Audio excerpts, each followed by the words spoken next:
شهر رمضان الذي أنزل فيه القرآن سبحان ربك رب العزة عما يصفون وسلام على المرسلين والحمد لله رب العالمين اللهم صل على سيدنا محمد وعلى آل سيدنا محمد وبارك وسلم اللهم صل على سيدنا محمد وعلى آل سيدنا محمد وبارك وسلم اللهم صل على سيدنا محمد وعلى آل سيدنا محمد وبارك وسلم۔ رمضان المبارک کا مہینہ اللہ رب العزت کی رحمتوں کا خزینہ ہے۔ جتنی بھی آسمانی کتابیں نازل ہوئیں سب کی سب رمضان المبارک میں نازل ہوئیں۔ تورات، انجیل، زبور، قرآن مجید یا جو صحیفے نازل ہوئے سب کے سب رمضان المبارک میں نازل ہوئے۔ اس لیے یہ مہینہ اللہ رب العزت کی خصوصی رحمتوں کا مہینہ ہے۔ اس کے رحمتوں کی انتہا دیکھیے کہ نبی علیہ الصلوۃ والسلام جو نبی رحمت ہیں وہ اس مہینے کے آنے کا انتظار فرماتے تھے۔ چنانچہ ایک دعا نبی علیہ السلام نے فرمائی، اللہم بارک لنا فی رجب و شعبان وبلغنا رمضان، اے اللہ ہمیں رجب اور شعبان میں برکت عطا فرما اور بخیریت ہمیں رمضان المبارک تک پہنچا۔ اللہ رب العزت کے محبوب جس مہینے تک پہنچنے کی تمنا فرماتے ہوں اس مہینے کی برکتوں کا اندازہ تو اسی سے ہی ہو سکتا ہے۔ کتابوں میں لکھا ہے کہ سلف صالحین 6 مہینے تک رمضان کے آنے کی یعنی دعائیں مانگا کرتے تھے، اور جب رمضان المبارک وہ خوب عبادت کے ساتھ گزار لیتے تو بقیہ 4-5 مہینے اللہ رب العزت سے اس کی قبولیت کی دعائیں مانگتے تھے۔ اس حد تک رمضان المبارک کا ان کے ہاں اہتمام تھا کہ جب کسی بندے کی بزرگی کا بات کرنی ہوتی تو کہتے کہ فلاں بندے نے تو زندگی کے اتنے رمضان گزارے، اس کے تو درجات بہت بلند ہیں۔ امام ربانی حضرت مجدد ثانی رحمۃ اللہ علیہ فرماتے ہیں کہ کشف کی نظر سے اولیاء اللہ نے اللہ تعالیٰ کی رحمتوں کی بارش کو اترتے جب دیکھا تو پتہ چلا کہ سال کے باقی مہینوں کی رحمت دریا کی مانند ہے، جبکہ رمضان المبارک کی رحمتیں سمندر کی مانند ہیں جس کا کوئی کنارہ ہی نظر نہیں آتا۔ اس لیے وہ اپنے ایک مکتوب میں فرماتے ہیں کہ رمضان مبارک کا مہینہ انسان کے باقی سال کے لیے ایک نمونے کی مانند ہے، ایک اسپیسیمن کی مانند ہے۔ جس بندے نے رمضان مبارک جس طرح سے گزارا اللہ تعالیٰ اس کو بقیہ سال اس طرح گزارنے کی توفیق عطا فرما دیتے ہیں۔ مثال کے طور پر اگر کوئی عورت چاہے کہ میں تہجد گزار بن جاؤں تو اس کو چاہیے کہ رمضان المبارک میں تہجد کی پابندی کرے۔ جو چاہے کہ میں اپنی آنکھوں کی حفاظت کروں اس کو چاہیے کہ رمضان المبارک میں اپنی آنکھوں کی حفاظت کرے۔ جو چاہے کہ میں اپنی زبان کی حفاظت کر لوں رمضان المبارک میں زبان کی حفاظت کر لے۔ جو عمل رمضان المبارک میں استقامت کے ساتھ وہ کرے گی اللہ رب العزت اپنی رحمت، اپنی قدرت، مشیت سے بقیہ سال اس عمل کو کرنے کی توفیق عطا فرما دیں گے۔ حضرت علی رضی اللہ تعالیٰ نے فرمایا کرتے تھے کہ اگر اللہ رب العزت نے نبی علیہ الصلوۃ والسلام کی امت کو عذاب دینا ہوتا تو نہ رمضان عطا فرماتے نہ سورہ اخلاص عطا فرماتے۔ یہ 2 ایسی نعمتیں ہیں، ایک رمضان المبارک اور ایک قرآن مجید میں قل هو اللہ احد والی صورت۔ وہ فرماتے تھے کہ ان دو چیزوں کو دینے کے بعد یوں معلوم ہوتا ہے کہ اللہ رب العزت نبی علیہ السلام کی امت کو عذاب دینے کا ارادہ نہیں رکھتے۔ نبی علیہ الصلوۃ والسلام نے ایک مرتبہ شعبان کے آخری دن میں صحابہ کرام کو خطبہ دیا اور ان کو بتایا کہ تمہارے اوپر ایک رحمت کا مہینہ آ رہا ہے جس کے روزے کو اللہ تعالیٰ نے فرض فرمایا اور رات کی عبادت کو اللہ تعالیٰ نے اپنے قرب کا ذریعہ بنایا۔ نبی علیہ السلام نے فرمایا کہ یہ شہر المواسات ہے، غمخاری کا مہینہ، ہمدردی کا مہینہ، یعنی انسان روزہ رکھتا ہے، بھوکا پیاسا رہتا ہے تو نعمتوں کی قدر آتی ہے، دل میں احساس ہوتا ہے کہ جو لوگ عام سال کے دوران بھوکے پیاسے رہتے ہیں ان پر کیا گزرتی ہے، جن کے بچے بھوکے پیاسے رہتے ہیں اس ماں باپ پہ کیا گزرتی ہے۔ تو انسان کے دل میں دوسروں کا احساس پیدا ہوتا ہے تو وہ دوسروں کے ساتھ ہمدردی کرتا ہے، اور یہی انسانیت ہے۔ چنانچہ حدیث پاک کا مفہوم ہے کہ قیامت کے دن اللہ تعالیٰ ایک بندے سے فرمائیں گے، اے میرے بندے، میں بھوکا تھا تو نے مجھے کھانا نہیں کھلایا، میں پیاسا تھا تو نے مجھے پانی نہیں پلایا، میں بیمار تھا اور تو نے میری بیمار پرسی ہی نہیں کی۔ تو وہ بندہ بڑا حیران ہو کر پوچھے گا کہ اے پروردگار، آپ ان تمام چیزوں سے بلند و بالا ہیں، منزہ اور مبرہ ہیں، یہ کیسے ہو سکتا ہے کہ آپ کائنات کے خزانوں کے مالک ہوں اور آپ بھوکے پیاسے ہوں؟ اللہ تعالیٰ جواب میں فرمائیں گے کہ اے میرے بندے، فلاں موقع پر تیرا ایک ہمسایہ بھوکا تھا، پیاسا تھا، اگر تو اسے کھلا پلا دیتا تو ایسے ہی ہوتا جیسے تو نے مجھے کھلایا پلایا ہوتا، اگر تو اس بیمار کی بیمار پرسی کرتا تو ایسے ہی ہوتا جیسے تو نے میری بیمار پرسی کی ہوتی۔ اس وقت انسان کی آنکھ کھل جائے گی کہ اللہ رب العزت کے ہاں ایک دوسرے کے ساتھ الفت و محبت کی زندگی گزارنے کا کیا مقام ہے۔ تو یہ مہینہ غمخواری کا مہینہ ہے۔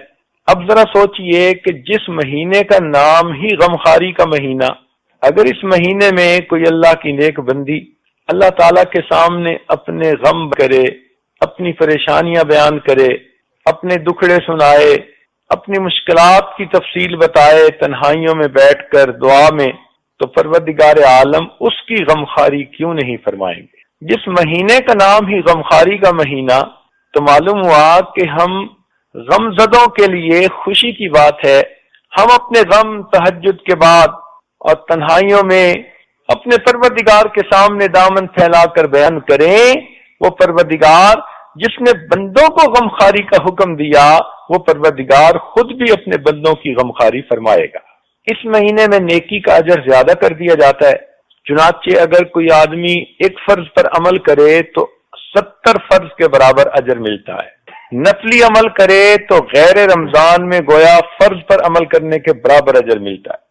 حدیث پاک میں ہے کہ اللہ تعالیٰ جبریل علیہ السلام کو بھیجتے ہیں، فرماتے ہیں کہ جاؤ اور سرکش شیاطین کو قید کر دو تاکہ وہ میرے محبوب کی امت کے روزہ داروں کے روزوں کو خراب نہ کر سکیں۔ تو گویا بڑے بڑے شیاطین تو قید ہو گئے اور ان کو سمندر میں پھینک دیا جاتا ہے باندھ کے۔ اب اگر نیکی کے راستے میں کوئی رکاوٹ ہے تو یا تو وہ چھوٹے چھوٹے شیطان ہیں جن کو شتونگڑے کہتے ہیں، یا پھر ہمارا اپنا نفس ہے۔ اس لیے رمضان مبارک میں عام طور پر تو نیکی میں انسان کو آسانی ہوتی ہے، اور اگر کسی کو رکاوٹ پیش آئے تو وہ سمجھ لے کہ میرا اپنا نفس اتنا خراب ہو چکا کہ اب شیطان کے بہکانے کی ضرورت ہی نہیں، میرا نفس ہی مجھے سست کر دیتا ہے، نیکی سے محروم کر دیتا ہے۔ یہ بھی حدیث پاک میں آیا کہ جو بندہ روزہ رکھتا ہے تو اللہ تعالیٰ کی مخلوق اس کے لیے مغفرت کی دعائیں کرتی ہے، فرشتے بھی دعا کرتے ہیں، وَيَسْتَغْفِرُونَ لِلَّذِينَ آمَنُوا۔ قرآن مجید میں ہے کہ فرشتے بھی ایمان والوں کے لیے استغفار کرتے ہیں، اور ہوا میں پرندے، پانی میں مچھلیاں اور بلوں کے اندر چیونٹیاں روزہ داروں کی مغفرت کی دعائیں کرتی ہیں۔ کہتے ہیں کہ زبان خلق کو نقارہ خدا سمجھو۔ تو جب پروردگار نے اتنی مخلوق کو دعائیں مانگنے پر لگا دیا تو یہ اس بات کا ثبوت ہے کہ اللہ تعالیٰ مومن کی مغفرت کرنا چاہتے ہیں۔ مومن کو چاہیے کہ اس مہینے کی خوب قدر کرے۔ جیسے سیزن ہوتا ہے، بہار کا سیزن، ہر طرف پھل پھول نظر آتے ہیں، خوشبوئیں ہوتی ہیں، سبز لہلہاتے ہوئے درخت نظر آتے ہیں۔ رمضان المبارک نیکیوں کا سیزن ہے، اس میں جتنی بھی انسان نیکیاں کمانا چاہے اتنا نیکیاں کمانا آسان ہے، بلکہ مختلف جگہوں پر دیکھا کہ بعض چیزوں کی سیل لگتی ہے۔ سیل لگنے کا مطلب یہ ہوتا ہے کہ قیمتی چیزیں کم داموں پر مل جاتی ہیں۔ اگر قرآن و حدیث کا مطالعہ کیا جائے تو یوں محسوس ہوتا ہے اللہ تعالی رمضان المبارک میں جنت کی سیل لگا دیتے ہیں۔ تو آج کل جنت بہت سستی ملتی ہے، بس ہاتھ اٹھا کر مانگنے کی بات ہے۔ اللہ تعالیٰ کے سامنے عاجزی دکھانے کی بات ہے، اور پروردگار تو جنت دینے کے لیے آمادہ ہیں۔ اس لیے حدیث پاک میں فرمایا کہ جب رمضان کی پہلی رات ہوتی ہے تو اللہ تعالیٰ حکم دیتے ہیں کہ اے رضوان جنت کے دروازوں کو کھول دے۔ اب سوچئے کہ جب اللہ تعالیٰ نے جنت کے دروازوں کو کھول دیا، اور حدیث پاک میں یہ بھی آتا ہے کہ پورا سال جنت کو رمضان المبارک کے لیے سجایا جاتا ہے، خوبصورت بنایا جاتا ہے، اور پھر رمضان مبارک کی پہلی رات کو اس کے دروازے امت محمدیہ کے گنہگاروں کے لیے کھول دیے جاتے ہیں۔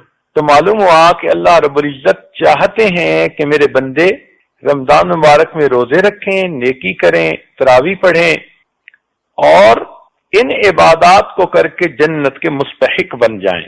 تاہم روزے کے درجات ہوتے ہیں۔ ایک تو یہ ہے کہ انسان سارے دن میں نہ کھائے نہ پیے اور نہ جماع کرے، تو اس انسان نے بھی روزہ رکھ لیا، لیکن اس کو عوام الناس کا روزہ کہتے ہیں۔ ایک اس سے بلند درجے کا روزہ ہے، اس کو خواص کا روزہ کہتے ہیں، خاص لوگوں کا روزہ، اولیاء کا روزہ۔ یہ وہ لوگ ہوتے ہیں جو کھانے پینے اور میاں بیوی والے کام سے بھی پرہیز کرتے ہیں، اور مزید یہ کہ اپنے جسم کے اعضاء کو گناہوں سے بچاتے ہیں۔ آنکھ کا پرہیز، کان کا پرہیز، زبان کا پرہیز، تو سارے اعضاء کو گناہوں سے بچاتے ہیں، تو ان کا روزہ اور بلند درجے کا روزہ ہوتا ہے۔ اور ایک تیسرا درجہ ہے جس کو کہتے ہیں اقصى الخواص کا روزہ، بہت ہی بڑے اولیاء کا روزہ، عارفین کا روزہ۔ یہ وہ لوگ ہیں جو کھانے پینے اور جماع سے بھی پرہیز کرتے ہیں، جسم کے اعضاء کو گناہوں سے بھی بچاتے ہیں، اور سارے دن میں ایک لمحہ اپنے دل کو اللہ سے غافل بھی نہیں ہونے دیتے۔ یہ سب سے اعلیٰ درجے کا روزہ ہے۔ دیکھیں نا، ایک من وزن ہو لوہے کا، چاندی کا یا سونے کا، تو وزن تو ایک جیسا، لیکن ایک من لوہے کی قیمت اور ہے، چاندی کی قیمت اور ہے، اور سونے کی قیمت کچھ اور ہے۔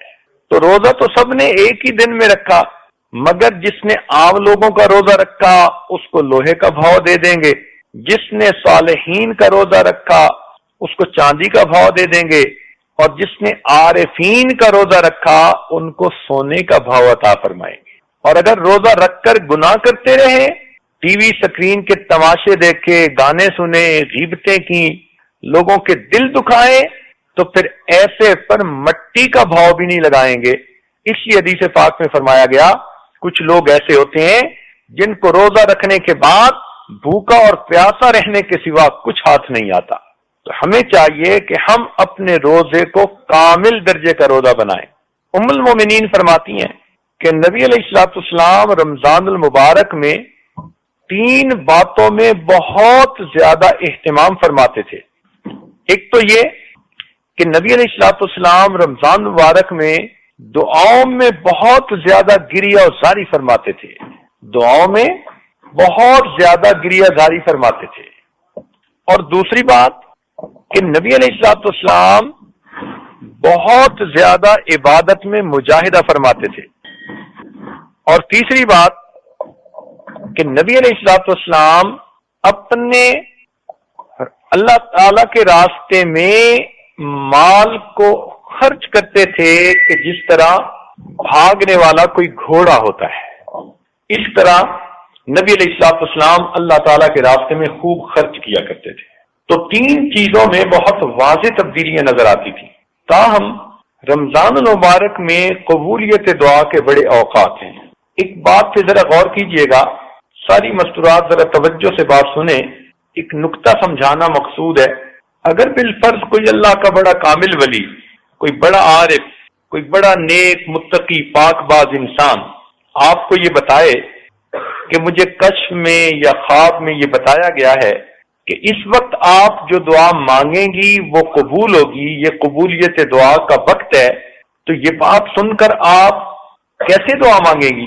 خوب رو رو کر، بڑی توجہ کے ساتھ، بڑی آہوزاری کے ساتھ اپنے لیے بھی مانگیں گی، گھر بار کے لیے مانگیں گی، رشتہ داروں کے لیے بھی، عام مسلمانوں کے لیے بھی، سب کے لیے آپ اچھی اچھی دعائیں مانگیں گی اور آپ کہیں گی کہ میں بڑی خوش نصیب ہوں کہ مجھے پتہ چل گیا کہ اس وقت کی دعائیں قبول ہوتی ہیں، اور اس لیے میں جتنی بھی دعائیں مانگ سکتی ہوں اتنی دعائیں میں مانگ لوں۔ اگر ولی کے کہنے پر آپ کی یہ کیفیت ہے تو ولیوں کے سردار، فرشتوں کے سردار، انبیاء اور رسولوں کے سردار حضرت محمد مصطفیٰ احمد مجتبی صلی اللہ علیہ وسلم نے ارشاد فرمایا کہ روزہ دار آدمی افطار کے وقت میں جو دعا کرتا ہے اللہ تعالیٰ اس کی دعاؤں کو قبول فرماتا ہے۔ تو اب ہمیں افطار کے وقت کتنے اہتمام سے دعا مانگنی چاہیے؟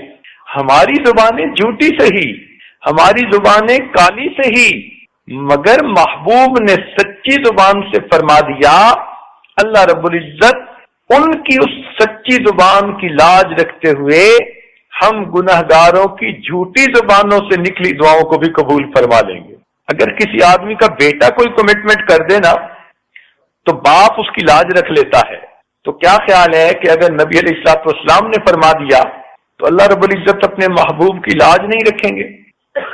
ایک اور نقطہ سمجھ لیجئے کہ شریعت نے حکم دیا کہ اگر کوئی مزدور کسی کے گھر میں مزدوری کرے اور وقت ختم ہو تو اس بندے کو چاہیے کہ وہ اس کا پسینہ خشک ہونے سے پہلے اس کو مزدوری دے دے۔ اب جب شریعت ہم کمزوروں کو یہ حکم دیتی ہے کہ ہم مزدور کا پسینہ خشک ہونے سے پہلے اس کو مزدوری دے دیں، تو کیا خیال ہے کہ جس بندے نے اللہ رب العزت کے لیے سارا دن مزدوری کی، روزہ رکھا، بھوکا رہا، پیاسا رہا، تکلیف اٹھائی، اب جب اس کی افطاری کا وقت ہوگا تو کیا اللہ تعالیٰ اس کو فوراً مزدوری نہیں عطا فرمائیں گے؟ فرق اتنا ہے کہ جس مزدور کو ہم گھر میں لاتے ہیں کام کرنے کے لیے، ہم اس کے ساتھ مزدوری طے کر لیتے ہیں کہ بھئی اتنا تمہیں دیں گے، تم ہمارا یہ کام کر دو، تو کام کرنے کے بعد ہم اس کو پیمنٹ کر دیتے ہیں۔ لیکن جو بڑے ہوتے ہیں وہ طے نہیں کرتے، وہ کہتے ہیں جتنا کہو گے دے دیں گے۔ اسی لیے اللہ رب العزت نے بھی یہی معاملہ فرمایا کہ اے میرے پیارے محبوب کی امت کے روزے دارو، تم میرے لیے روزہ رکھو، اور جب افطاری کا وقت ہوگا تو میں تمہیں منہ مانگا انعام دوں گا، جو تم مانگو گے میں پروردگار تمہارے مانگنے کے مطابق تمہیں عطا کروں گا۔ مانگنا تمہارا کام ہے اور تمہارے دامن کو بھر دینا یہ میرا کام ہے۔ اس لیے فرمایا کہ روزہ دار کی دعائیں قبول ہوتی ہیں۔ حدیث پاک میں یہ فرمایا، اس کا کیا مطلب کہ اللہ تعالی روزے دار کو افطاری کے وقت میں منہ مانگا انعام عطا فرماتے ہیں۔ اچھا، اگر کوئی بندہ اس وقت انعام مانگے ہی نہ تو اس کو کیا ملے گا؟ اور ہماری عورتوں کا، بہت ساریوں کا یہی حال کہ افطاری کی چیزیں بنانے میں اور دسترخوان سجانے میں ایسی مشغول ہو جاتی ہیں کہ ان کو بتانا پڑتا ہے کہ جی روزے کی افطاری کا وقت ہو چکا، اب تم بھی افطار کر لو۔ اس کا مطلب ہے کہ یہ وہ مزدور ہے جس نے مزدوری تو کی، مگر جب دینے والے نے کہا کہ کتنا چاہیے تو اس کو مانگنا ہی یاد نہیں تھا۔ اس سے بڑی غفلت اور کیا ہو سکتی ہے؟ عورتوں کو چاہیے کہ اپنے خامدوں کو یہ بات سمجھائیں کہ افطاری کی ہر چیز آدھا گھنٹہ وقت سے پہلے تیار ہو کر دسترخوان پہ پہنچ جائے گی، اور آخری آدھا گھنٹہ بجائے اس کے کہ ہم کچن میں چولہے پہ کھڑی ہوں اور کبھی ایک چیز تلی جا رہی ہے، کبھی دوسری چیز پک رہی ہے، اس میں لگنے کی بجائے یہ آدھا گھنٹہ، یہ 20 منٹ، یہ 15 منٹ مصلی پر بیٹھ کر اللہ رب العزت سے دعائیں مانگیں۔ عورتیں اپنے گھر کے سب بچوں کو اپنے پاس بٹھا لیا کریں اور معصوم بچوں کو کہیں کہ وہ بھی ہاتھ اٹھائیں اور دعا مانگیں۔ اگر بڑوں نے گناہ کیے تو چھوٹے تو معصوم ہیں، کیا پتا ان کے معصوم ہاتھوں کے اٹھنے پر ہی اللہ کو رحم آ جائے اور اللہ تعالیٰ آپ کی دعاؤں کو قبول فرما لے۔ تو اس لیے عورتوں کو چاہیے کہ افطاری کے اس وقت کی قدر کریں، اور اگر کسی گھر میں ایک ہی عورت ہے اور اس کے لیے کھانا پکانا بنانا بھی ضروری ہے تو دعا تو دل سے مانگی جاتی ہے، ہاتھ سے تو نہیں مانگی جاتی۔ ہاتھ کام کاج میں مشغول ہوں اور اس حالت میں بھی آپ اپنے دل ہی دل میں اللہ سے دعا مانگ رہی ہوں تو گویا آپ بھی اپنے رب سے اس وقت میں منہ مانگا انعام حاصل کر سکتی ہیں۔ اچھا، آپ سے اگر کوئی پوچھے کہ آپ کی کوئی پریشانی ہو تو اس کو ختم کر دیتے ہیں، تو آپ سب سے پہلے بتائیں گی جی میری یہ بھی پریشانی، یہ بھی پریشانی، یہ بھی پریشانی، ایک فہرست گنوا دیں گی پریشانیوں کی، اور پھر کہیں گی کہ اگر یہ سب پریشانیاں ختم ہو جائیں تو بس مجھے سکھ کا سانس نصیب ہو جائے۔ تو جب اللہ تعالیٰ منہ مانگا انعام دینا چاہتے ہیں تو آپ افطاری کے وقت میں اپنے سب دکھ، اپنے سب غم، اپنی سب پریشانیاں اپنے رب کو سنایا کریں، اپنے رب کے سامنے پیش کیا کریں۔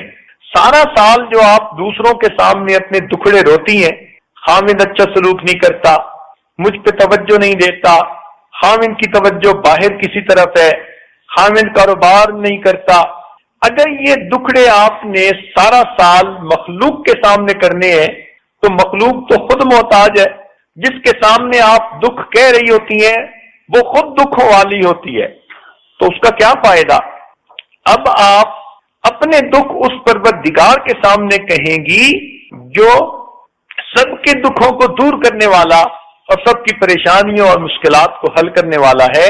لہذا افطاری کے اس وقت میں آپ اپنی زندگی کی اور آخرت کی بہتری کے لیے خوب دل کھول کے دعا مانگا کریں۔ وہ ایک آدمی نے کہا اے اللہ مجھے آپ اتنے بلین ڈالر عطا کر دیجئے، تو سننے والے نے کہا وہ اتنے زیادہ؟ اس نے کہا بھئی آپ سے نہیں مانگے، پروردگار سے مانگے ہیں۔ تو یہ دعا جو آپ مانگیں گی یہ کسی بندے سے نہیں مانگ رہی، یہ بندوں کے پروردگار سے مانگ رہی ہیں، جس ذات نے کہا کہ میرے ہاتھ میں زمین اور آسمان کے خزانے ہیں۔ اب جب اس سے مانگیں گی تو آپ محسوس کریں گی کہ مانگنے والے کا دامن چھوٹا ہے اور پروردگار کا دینا اس سے بھی زیادہ ہے۔ ٹوٹے رشتے وہ جوڑ دیتا ہے، بات رب پہ جو چھوڑ دیتا ہے، اس کے جود و کرم کا کیا کہنا، لاکھ مانگو کروڑ دیتا ہے۔ وہ پروردگار تو ہمارے مانگنے سے زیادہ بڑھ کر ہمیں عطا فرماتا ہے۔ نبی علیہ السلام نے ارشاد فرمایا للصائم فرحتان، کہ روزہ دار کے لیے دو خوشیاں ہوتی ہیں، فرحت عند الافطار، ایک تو جب روزے کی افطاری کا وقت ہوتا ہے اس وقت اس کو خوشی ملتی ہے، ایک خوشی تو یہ کہ روزے کی عبادت مکمل ہوئی، اور دوسری خوشی یہ کہ اس وقت کی دعائیں قبول ہوتی ہیں، اور ایک فرمایا فرحت عند لقاء الرحمن، کہ جب قیامت کے دن روزے دار آدمی اللہ رب العزت سے ملے گا تو اس وقت بھی اس کو خوشی نصیب ہوگی۔ کیوں خوشی ہوگی؟ اللہ رب العزت اس کا استقبال فرمائیں گے۔ چنانچہ حدیث پاک میں ہے کہ کچھ لوگ ایسے ہوں گے قیامت کے دن اللہ تعالیٰ کے سامنے کھڑے ہوں گے، یہ اللہ تعالیٰ کو دیکھ کر مسکرائیں گے اور پروردگار ان کو دیکھ کر مسکرائیں گے اور ان کا استقبال فرمائیں گے۔ اچھا ذرا غور کریں، اگر رشتہ داروں میں کوئی ایسا گھر ہے کہ وہ عورتیں آپ کے ساتھ اچھا سلوک نہیں کرتی، اب حامد آپ کو کہے کہ چلو اس گھر چلنا ہے تو آپ انکار کریں گی، آپ کہیں گی مجھے تو وہاں نہیں جانا، آپ نہ بولیں گی، کہیں گی کہ وہ تو عورتیں مجھ سے کلام کر کے راضی نہیں، وہ تو مجھ سے بات کر کے راضی نہیں، وہ تو مجھے ذرا سلوک نہیں دیتی، میرے لیے تو وہاں 5 منٹ گزارنے مصیبت ہے، میں تو اس گھر میں جانا ہی نہیں چاہتی۔ تو جس گھر کی عورتیں آپ کا استقبال نہیں کرتی، آپ سے اچھا سلوک نہیں کرتی، آپ وہاں جانا ہی پسند نہیں کرتی۔ اور اگر کہیں آپ کا بہت قرب کا تعلق ہے، محبت کا تعلق ہے، خامد جانا نہیں چاہتا، آپ مجبور کر کے لے جائیں گی کہ جی فلاں گھر والوں نے دعوت دی ہے تو مجھے تو وہاں ضرور ہی جانا ہے، انہوں نے بلایا ہے۔ تو جو آپ سے محبت کا سلوک کرتی ہیں آپ ضد کر کے وہاں پہنچتی ہیں، اور جو نہیں کرتی کہنے کے باوجود آپ وہاں نہیں جاتی۔ تو اگر دنیا میں یہ معاملہ ہے تو سوچئے کہ قیامت کے دن 2 حال میں انسان اللہ تعالیٰ کے سامنے پیش ہوگا، ایک تو نیکوکار بن کر جو اللہ رب العزت کا دیدار کرے گا اور پروردگار خوشی سے اس کا استقبال کریں گے، اور دوسرا ایک گناہگار کی شکل میں۔ اور گناہگار کیسے قیامت کے دن پیش ہوگا؟ قرآن مجید میں فرما دیا وَلَوْ تَرَىٰ إِذِ الْمُجْرِمُونَ نَاكِسُو رُءُوسِهِمْ عِندَ رَبِّهِمْ، کہ اگر تم دیکھ سکتے کہ کافر قیامت کے دن کس حال میں اللہ کے سامنے پیش ہوں گے، ان کے سر جھکے ہوں گے اور وہ رب کے سامنے اپنی نگاہیں اٹھا بھی نہیں سکیں گے۔ اب ہم سوچیں کہ ہم ان دونوں میں سے کس حالت میں اللہ تعالیٰ کے سامنے پیش ہونا چاہتے ہیں، تو دل سے جواب آئے گا کہ نہیں، ہم تو اللہ تعالی سے اس کے محبوب بندے، مقبول بندے، اس کے دوست بن کر پیش ہونا چاہتے ہیں، تو پھر اس کا آسان طریقہ کہ ہم اپنے روزے کو صحیح انداز آداب سے رکھیں اور افطاری کے وقت میں دعا مانگیں کہ اللہ ہمیں یہاں پر مغفرت عطا کر کے خوشی عطا فرما، اور جب آپ کے پاس قیامت کے دن حاضری ہو تو اللہ وہاں بھی مسکرا کر ہمیں اپنی تجلی نصیب فرما۔ چنانچہ کتنے لوگ ہوں گے جو قیامت کے دن اللہ تعالیٰ کا دیدار کریں گے، وجوہ یومئذ ناظرہ الی ربہا ناظرہ، کیسے خوش نصیب لوگ ہوں گے، ان کو اللہ تعالیٰ کا دیدار نصیب ہوگا قیامت کے دن۔ اس لیے حدیث پاک میں آتا ہے کہ جنت کے دروازوں میں سے ایک دروازہ ہے جس کا نام باب الریان ہے۔ یہ اسپیشل دروازہ ہے جس سے وہ لوگ داخل ہوں گے جو دنیا میں آداب اہتمام کے ساتھ اپنے روزوں کو مکمل کیا کرتے تھے۔ اس کی مثال یوں سمجھ لیں کہ جیسے آپ کسی ملک میں اتریں تو وہاں پر کسٹم والے، وہاں پر امیگریشن والے ہوتے ہیں، انہوں نے لائنیں بنائی ہوئی ہوتی ہیں، تو بیرون ملک کے لوگوں کے لیے علیحدہ لائنیں، اور جو ملکی لوگ ہوتے ہیں، مواطن ہوتے ہیں، ان کے لیے علیحدہ لائن۔ تو مواطن لوگ بہت جلدی نکلتے چلے جاتے ہیں، نہ ان کو کاغذ بھرنے پڑتے ہیں، نہ کچھ اور زیادہ سلسلہ، نہ پوچھ گچھ ہوتی ہے، نہ کوئی ویزے کی چیکنگ، بس پاسپورٹ وہ دکھاتے ہیں اور ٹھپا لگتا ہے اور وہ سیدھا چلتے چلے جاتے ہیں، تیز لائن ہوتی ہے۔ اسی طرح اللہ تعالیٰ قیامت کے دن جنت کے 8 دروازوں میں سے ایک دروازہ روزے داروں کے لیے بنائیں گے جنہوں نے اہتمام سے روزے رکھے ہوں گے۔ پروردگار عالم ادھر سے ان کو فاسٹ ٹریک کے اوپر تیزی سے جنت کے اندر لے جائیں گے۔ تو 2 وقت بہت خاص ہیں، ایک افطاری کا وقت اور ایک دوسرا وقت ہے جس کو سحری کا وقت کہتے ہیں۔ ایک مرتبہ نبی علیہ الصلوۃ والسلام نے بنی اسرائیل کے احوال بتائے اور فرمایا کہ 4 بنی اسرائیل کے لوگ ایسے تھے کہ جنہوں نے 80 سال اللہ تعالیٰ کی ایسی عبادت کی کہ ایک لمحہ کے لیے بھی نافرمانی نہ کی۔ تو صحابہ کرام نے جب یہ سنا تو ان کے دل میں حسرت ہوئی کہ کاش ہمیں بھی اتنی لمبی زندگی عبادت گزاری والی مل جاتی۔ تو ان کی اس کیفیت کو دیکھ کر رب کریم نے سورۃ القدر نازل فرمائی، جس میں فرمایا کہ اس میں ایک رات ایسی ہے جس کو لیلۃ القدر کہتے ہیں، اس کی عبادت لیلۃ القدر خیر من 1000 شہر، اس کی عبادت 1000 مہینوں کی عبادت سے بھی زیادہ بہتر ہے۔ اب 1000 مہینوں کے اگر سال بنائیں تو 83 سال سے کچھ اوپر بنتا ہے۔ اس کا مطلب یہ ہوا کہ جو بندہ رمضان المبارک کی اس رات میں عبادت کا ثواب پا لے گا، اس نے گویا 83 سال کی عبادت کا ثواب پا لیا۔ اب آج کل ہماری اوسط عمریں، ایوریج عمریں 60 اور 70 کے درمیان ہیں، 80 تک تو مشکل سے ہی لوگ پہنچتے ہیں۔ تو گویا ایک رات کی عبادت ایک طرف اور ساری زندگی کی عبادت ایک طرف۔ تو جب اتنا خاص معاملہ ہے تو ہر مومن کے دل میں یہ تڑپ ہونی چاہیے کہ ہمیں لیلۃ القدر میں ثواب عبادت کرنے کا نصیب ہو جائے۔ یہ کون سی رات ہے اس کے بارے میں ہمیں نہیں معلوم، مگر حدیث پاک میں کچھ اشارے کر دیے گئے ہیں۔ ایک تو یہ فرمایا گیا کہ یہ سال کی کوئی رات ہو سکتی ہے، دوسرا فرمایا کہ یہ رمضان المبارک کی رات ہوتی ہے، تیسری جگہ فرمایا کہ رمضان مبارک کے آخری 10 دنوں میں سے کوئی رات ہوتی ہے، اور ایک حدیث پاک میں فرمایا گیا کہ آخری 10 دنوں میں سے جو طاق عدد ہیں وہ رات ہوتی ہے، یعنی 21، 23، 25، 27، 29 ان میں سے کوئی رات ہوتی ہے۔ زیادہ روایتیں اسی کی ہیں۔ اب اس عشرہ میں لیلۃ القدر کو تلاش کرنے کے لیے اعتکاف بیٹھتے ہیں، اس لیے معتکف ہر رات میں قیام اللیل کریں تاکہ ان کو لیلۃ القدر میں قیام کا ثواب نصیب ہو جائے۔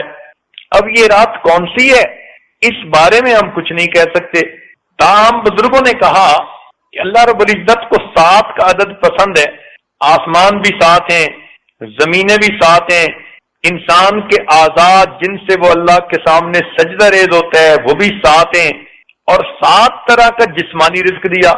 فَأَنبَتْنَا فِيهَا حَبًّا وَعِنَبًا وقضبا وزیتونا ونخلا وحدائق غلبا. تو اس آیت میں 7 قسم کا جسمانی رزق عطا کر دیا گیا. تو اس سے مفسرین نے کہا کہ اللہ رب العزت نے انسان کو روحانی رزق کی رات بھی وہی ہوگی جو 7 والی ہوگی، لہذا 27 کی رات زیادہ غالب ہے کہ وہ لیلۃ القدر کی رات ہو. بعض مفسرین نے اس میں ایک نقطہ اور دے دیا. وہ فرماتے ہیں کہ دیکھو لیلۃ القدر کا جو لفظ ہے نا، اس میں 9 حروف ہیں، اور اللہ تعالیٰ نے اس کو 3 دفعہ اس صورت میں فرمایا انا انزلناہ فی لیلۃ القدر وما ادراک ما لیلۃ القدر لیلۃ القدر خیر من الف شہر. تو 9 حروف ہیں اور 3 مرتبہ لفظ استعمال ہوا، تو معلوم ہوتا ہے کہ 27 کی رات وہ لیلۃ القدر کی رات ہوتی ہے.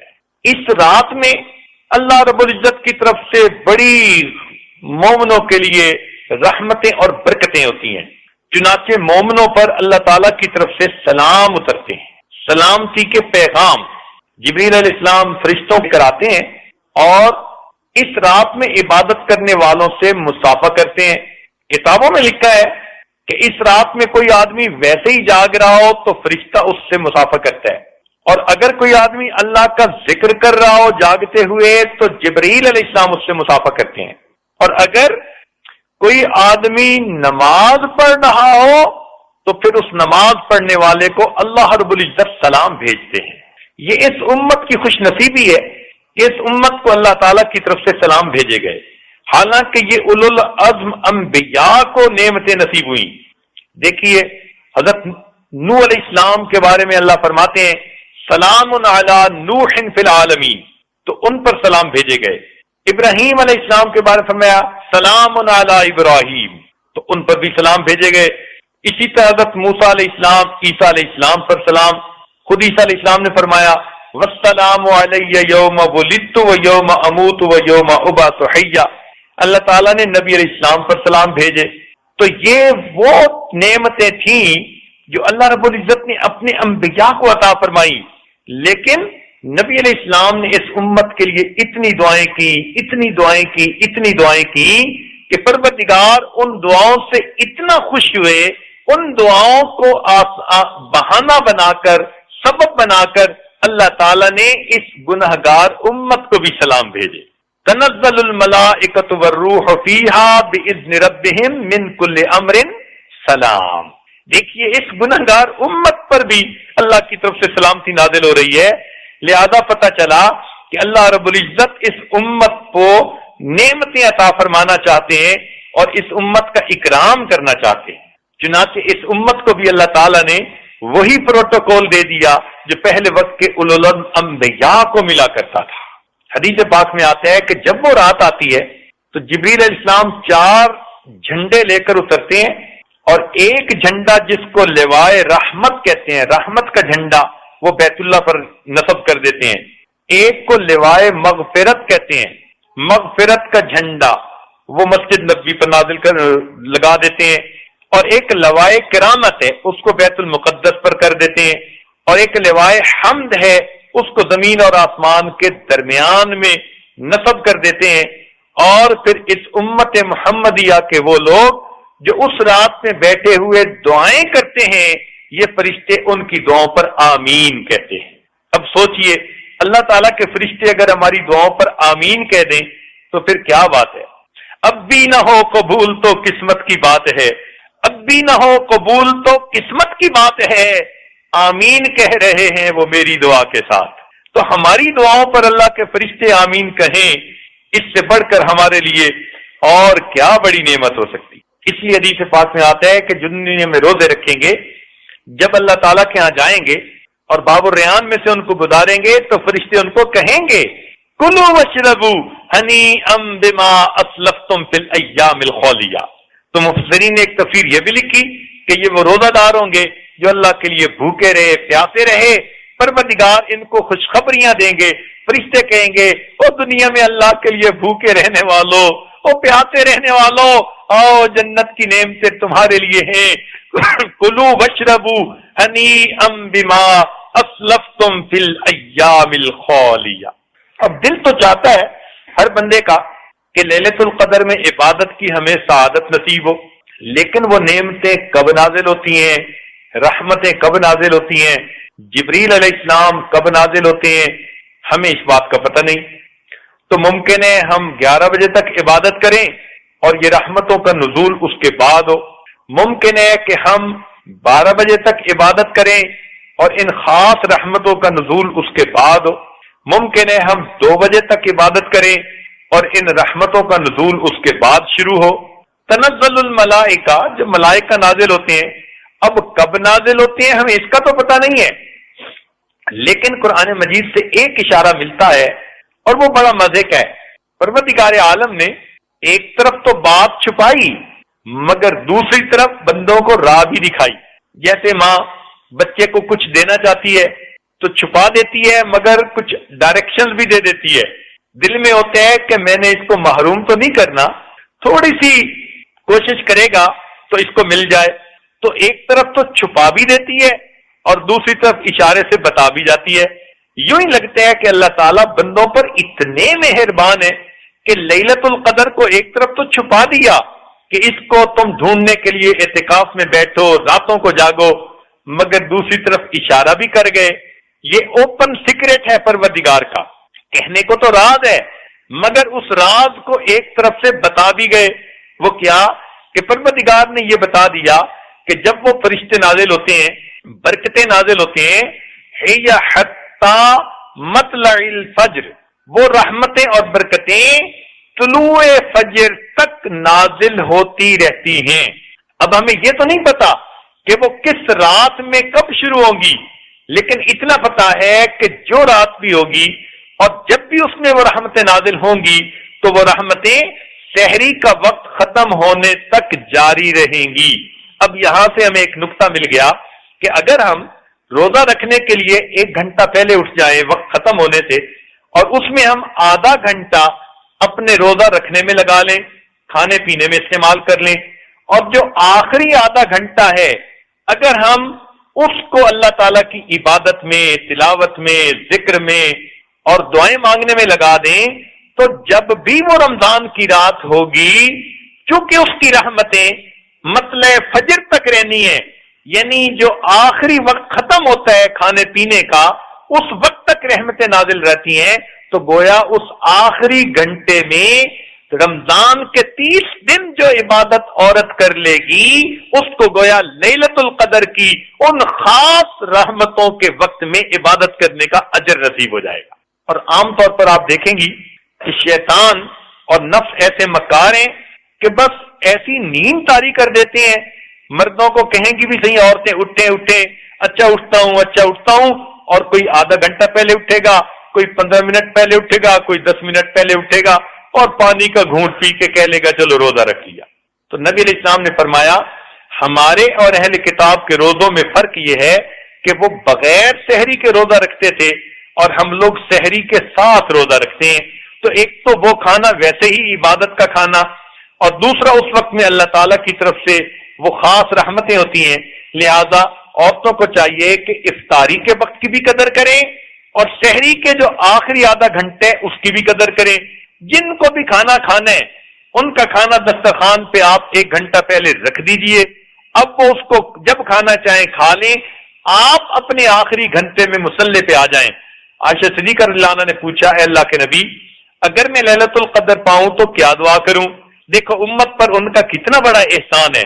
نبی علیہ السلام نے فرمایا کہ اگر تم ليلۃ القدر پاؤ تو یہ دعا مانگنا اللہم انک عفو تحب العفو فاعف عنی، اے اللہ آپ تو معاف کرنے والے ہیں، معاف کرنے کو پسند فرماتے ہیں، اے اللہ مجھے بھی معاف فرما دیجیے۔ تو یہ اتنی پیاری دعا ہے کہ آپ اس کو کم از کم جو ہے کئی مرتبہ اس وقت میں مانگ سکتی ہیں۔ تو اس آخری وقت میں کچھ استغفار کی تسبیح پڑھ لی، درود پاک پڑھ لیا، کلمہ پڑھ لیا، اور لا الہ الا انت سبحانک انی کنت من الظالمین چند مرتبہ یہ پڑھ لیا اور یہ دعا مانگ لی، اور اس کے بعد ویسے بیٹھ کر اللہ سے دعائیں مانگی۔ تو یہ روزانہ کا سحری کے وقت کا آدھا گھنٹہ 15 منٹ اگر اس کو آپ مصلی پہ گزارنے کی جو ہے عادت بنائیں گی تو یقیناً آپ کو لیلۃ القدر میں عبادت کا اجر نصیب ہوگا۔ ہمیں ہر سال رمضان مبارک کے بعد کتنے مردوں عورتوں کے خطوط ملتے ہیں اور وہ لکھتے ہیں کہ ہم نے رمضان مبارک میں افطاری کے وقت دعا کا اہتمام کیا، سحری کے وقت دعا کا اہتمام کیا، ہماری یہ دعائیں بھی قبول ہوئی، یہ بھی ہو گئی، اللہ نے میری یہ مراد پوری کر دی۔ 20 ختم ملتے ہیں جن میں سینکڑوں واقعات ہوتے ہیں کہ ہم نے ان وقتوں میں دعائیں مانگی اور پروردگار نے قبول کی۔ لہذا اب ہمارے بعد مردوں عورتوں کو جو تعلق والے ہیں یہ حال ہو چکا کہ وہ سارے سال میں رمضان کا انتظار کرتے ہیں، ان کے دل میں پکا یقین بیٹھ چکا کہ رمضان المبارک میں ہم افطاری شہری کے اس وقت میں اگر دعاؤں کا اہتمام کریں گے تو پروردگار ہماری دعاؤں کو ضرور قبول فرمائیں گے۔ تو اس لیے آپ کو یہ ایک اچھی راز کی بات بتا دی، اگر آپ اس میں اپنے رب کے سامنے دعائیں مانگیں گی تو انشاءاللہ نہ آپ کو آج کے بعد تعویذوں کی ضرورت پڑے گی، نہ کسی ٹونے کی ضرورت پڑے گی، نہ کسی عملت کی ضرورت پڑے گی، کسی عامل کے پاس جانے کی ضرورت ہی نہیں۔ اپنے رب کو دل کا حال سنا دیجئے، رب کریم دلوں کی کیفیت کو بدل دیں گے اور اللہ رب العزت آپ کو مرادیں عطا فرما دیں گے۔ رمضان مبارک کے ان دنوں میں اللہ رب العزت سے خوب مانگیں، یہ ذہن میں رکھنا کہ آپ جس حال میں بھی ہیں اس حال میں اللہ تعالیٰ سے مانگنے کی محتاج ہے۔ یہ نقطہ بھی ایک کھولنا ضروری۔ ایک خاتون کہنے لگی کہ جی میں تو دعا مانگتی نہیں، نمازیں پڑھتی ہوں، خط میں لکھا، اس نے پوچھا بھائی کیوں؟ کہنے لگی جی اللہ تعالیٰ کا سب کچھ دیا ہوا ہے۔ اب وہ بیچاری یہ سمجھتی تھی کہ محبت کرنے والا خاوند مل گیا، اچھا گھر مل گیا، کاروبار مل گیا اور اولاد بھی مل گئی اپنی من مرضی کی، لہذا سب نعمتیں مل گئی، اب مجھے اور مانگنے کی کیا ضرورت ہے؟ تو یہ غلط فہمی ہے۔ انسان زندگی کے کسی حال میں بھی ہو وہ اللہ تعالیٰ سے مانگنے کا محتاج ہے۔ کیسے؟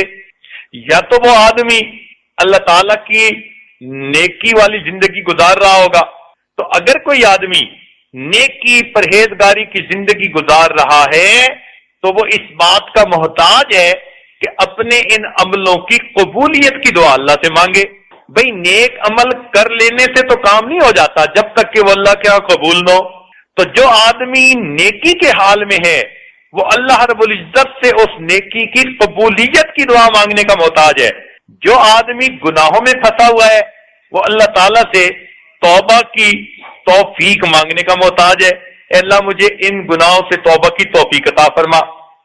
کوئی آدمی اگر خوشحالی کی کیفیت میں ہے، کھلا رزق ہے، عزتیں ہیں، خوشیاں ہیں، تو وہ اللہ تعالیٰ کا شکر ادا کرنے کا محتاج ہے، اس لیے کہ اگر شکر کریں گے تو اللہ ان نعمتوں کو سلامت رکھیں گے، بڑھائیں گے۔ وَلَئِن كَفَرْتُمْ، اگر ناشکری کریں گے، إِنَّ عَذَابِي لَشَدِيدٌ، جو پروردگار نعمتیں دینا جانتا ہے وہ پروردگار نعمتیں لینا بھی جانتا ہے۔ تو اگر کوئی خوشحالی کے حال میں ہے تو وہ اللہ تعالیٰ سے شکر ادا کرے تاکہ اللہ تعالیٰ اسی حال میں پوری زندگی اس کو عطا فرما دے، اور کوئی اگر تنگ دستی کے حال میں ہے تو وہ اللہ تعالیٰ کے سامنے صبر کرے اور دعائیں مانگے تاکہ پروردگار اس کو صبر عطا فرما دے اور اللہ تعالیٰ اس کی تنگ دستی اور مشکل کے حالات کو آسان فرما دے۔ تو معلوم ہوا کہ انسان دنیا میں کسی حال میں بھی ہو وہ اللہ تعالیٰ سے مانگنے کا محتاج ہے۔ تو جب اللہ تعالیٰ سے مانگنا ہی ہے تو پھر خوب مانگیں۔ رمضان مبارک کا مہینہ اللہ تعالیٰ کو حال دل سنانے کا مہینہ ہے، اللہ تعالیٰ کو منانے کا مہینہ ہے۔ اس مہینے میں اللہ تعالیٰ کو خوب منا لیجیے، دعائیں مانگیے، لمبے سجدے کیجیے، اللہ تعالیٰ کے سامنے لمبے نمازیں پڑھیے، تلاوت کے بعد مانگیے۔ مانگنا ہمارا کام ہے، پروردگار عطا فرما دیں گے، وہ تو پروردگار دینا چاہتے ہیں۔ ذرا ایک توجہ سے بات اور بھی سنتی جائیے، آپ کو بہت کام آئے گی کہ اگر اللہ تعالیٰ نے آپ کو شادی کے بہت سالوں کے بعد، بڑی دعاؤں کے بعد، بڑی تمناؤں کے بعد خوبصورت بیٹا عطا کیا تو اب آپ کو بیٹے سے کتنی محبت ہوتی ہے؟ اتنی محبت کہ آپ بیٹے پہ جان چھڑکتی ہیں، بیٹے کا دکھ برداشت نہیں کر سکتی۔ ذرا تکلیف ہو تو آپ کو ایسے لگتا ہے کہ جیسے میرے اپنے ساتھ کچھ ہو رہا ہے، بیٹے کے ساتھ آپ کو اتنا پیار۔ اب بتائیے کہ اگر آپ کا وہ 2-3 سال کا چھوٹا پیارا معصوم سا بچہ ہے، اگر کوئی بندہ اس بچے کے لیے بد دعا مانگے تو آپ سننا برداشت کریں گی؟ ہرگز نہیں۔ کوئی بد دعا مانگ کے تو دیکھے، فوراً بولیں گی کون ہوتے ہو میرے بیٹے کے لیے بد دعا کرنے والے؟ آپ برداشت کر ہی نہیں سکتی، چاہے وہ آپ کا کتنا قریبی رشتہ دار کیوں نہ ہو۔ آپ فوراً کہیں گی خبردار میرے بیٹے کے لیے ایسے لفظ استعمال کیے۔ آپ بیٹے کو سینے سے لگائیں گی اور کہیں گی اللہ اس کو بد دعا سے بچائے۔ تو آپ اپنے بیٹے کے لیے بد دعا سننا ہی گوارا نہیں کرتی جو اتنی چاہتوں کے بعد آپ کو بیٹا ملا۔ اچھا، ایسا ہو سکتا ہے کہ اس بیٹے کے لیے آپ خود بد دعا مانگے؟ یہ کیسے ہو سکتا ہے؟ یا کوئی بد دعا مانگے اور آپ اس کی بد دعا پر آمین کہہ دیں؟ یہ تو ہو ہی نہیں سکتا۔ ماں کیسے برداشت کر سکتی ہے اس کے بیٹے کے لیے کوئی بد دعا کرے اور پھر یہ اس بد دعا کے اوپر آمین کہہ دے؟ اس کا دل کبھی بھی برداشت نہیں کر سکتا۔ ماں تو وہ ہوتی ہے جو دکھ بھی بچوں کے برداشت کرتی ہے تو بھی اس کی منہ سے اولاد کے لیے دعائیں نکل رہی ہوتی ہیں۔ تو یہ تو ممکن ہی نہیں۔ اچھا، اگر آپ کی یہ حالت ہے کہ بیٹے کے لیے آپ کے کوئی بد دعا مانگے تو آپ اس کی دعا پر کبھی بھی آمین نہیں کہہ سکتی، تو سنیے اور ذرا دل کے کانوں سے سنیے۔ حدیث پاک میں آتا ہے، بخاری شریف کی روایت، کہ ایک مرتبہ جبریل علیہ السلام نے بد دعا کی، برباد ہو جائے وہ شخص جس نے رمضان کا مہینہ پایا اور اس نے اپنے گناہوں کی مغفرت نہ کروائی، اور نبی علیہ السلام نے یہ دعا سن کر آمین کہہ دی۔ اب اول تو جبریل علیہ السلام کی بد دعا ہی بہت کافی۔ آپ بد دعا سے کتنا ڈرتی ہیں؟ عام سی عورت اگر کوئی بد دعا کر دے تو آپ کہتی ہیں اس کو دے دو، بد دعا نہ دے دے۔ فقیر کی بد دعا سے ڈرتی ہیں، غریب کی بد دعا سے ڈرتی ہیں، اتنا بڑا حق چھوڑ دیتی ہیں بد دعا سے ڈرتے ہوئے۔ تو اگر عام گناہگار بندے کی بد دعا سے آپ اتنا ڈرتی ہیں تو جبریل علیہ السلام تو اللہ کے مقرب فرشتے ہیں،